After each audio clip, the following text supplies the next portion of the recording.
Ya wajar lah channel kamu dibilang porno. Memang porno kok. Demikian sahabat filsuf yang terkenal itu membuka kalimatnya ketika seorang bosman mengatakan bahwa sebulan ini channel YouTube dan sosmed diserang buzzer demi informasi lain yang berbeda dengan pejabat yang miring ke IMF bisa tetap tenang berhutang dan pejabat yang pro foreign investment yang kalau dibaca pro investasi di Tiongkok sih ya bisa terlihat benar. Ketika hari hujan kemarin, saya menggeser secangkir teh hangat ke depan filsuf modern ini sambil mengatakan bahwa buzzer itu menyerang sosmed bosman dengan mengatakan bahwa mengandung unsur porno. Video bosman yang dijawab olehnya, ya iyalah mengandung porno karena kamu menelanjangi mereka. Saya asli tergelak tertawa. Itulah komentar Rocky Gerung sang filsuf modern ini kemarin di meja makan sambil menyeruput teh hangat. Dirinya berkomentar hal tersebut. Kalimat menelanjangi ini bullseye, tepat. Oke sahabat, dialog dengannya tidak akan diceritakan panjang-panjang dan dipublikasi. Hanya diskusi ringan kok, ngakak-ngakak ketimbang stres. Mikirin kok ada dua pejabat namanya kesangkut di Pandora Papers, tetapi sang pejabat tertinggi tidak ngapa-ngapain.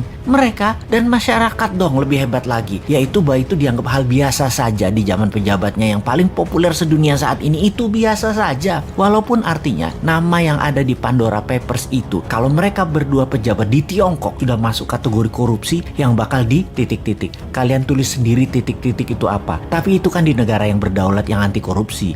Ya lain ladang lain belalang lah. Ladang negara tetangga kan lain dengan Tiongkok. Tiongkok itu sentral, pusatnya. Negara tetangga itu adalah provinsinya Tiongkok. Mempermudah kebijakan sentral itu kewajiban. Dan yang di Pandora Papers itu fee atau bonus. Ya nggak apa-apa juga. Jadi semuanya jalan seperti biasa. Mumpung masyarakatnya sudah dibuat apatis tingkat dewa. Kecuali yang oposisi. Kesenangan ada bahan maki-maki. Tapi nggak ada solusinya juga. Sungguh heran dengan didiamkannya pejabat yang namanya ada di dalam Pandora Papers. Padahal ini pembuktian kebenaran apakah data itu salah atau benar mudah diklarifikasi. Kalau benar, keduanya harus dipidanakan. Pandora Papers adalah skandal penghindaran pajak terbesar paling dahsyat dalam sejarah manusia. Melibatkan uang 11.000 triliun dolar yang sebagian besar disembunyikan oleh para pejabat negara. Dua orang pejabat negara Republik Indonesia terlibat dalam kasus ini. Ini kasus harus diklarifikasi. Pandora Papers, dunia menyebutnya sebagai skandal penghindaran pajak, juga dirty money hasil dari fee,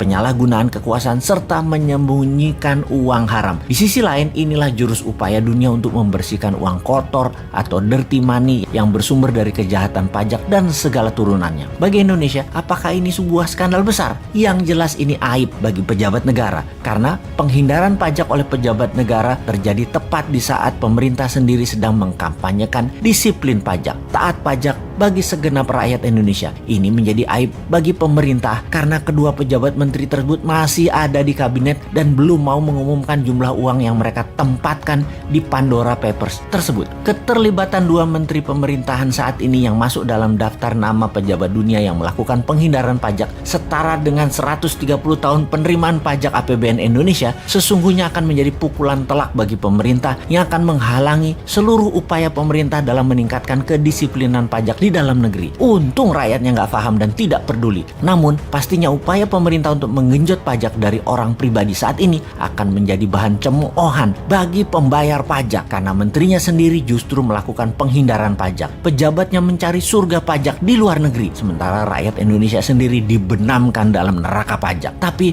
ya sudahlah, walaupun kita ngomong panjang lebar, toh rakyat masih memuja pemimpin yang populer yang tetap melindungi orang-orang di sekitarnya walau jelas-jelas ada di Pandora Papers. Selamat, sekali lagi, selamat memanfaatkan kepercayaan masyarakat yang bodoh, tidak peduli, dan hanya bisa diam seperti saya.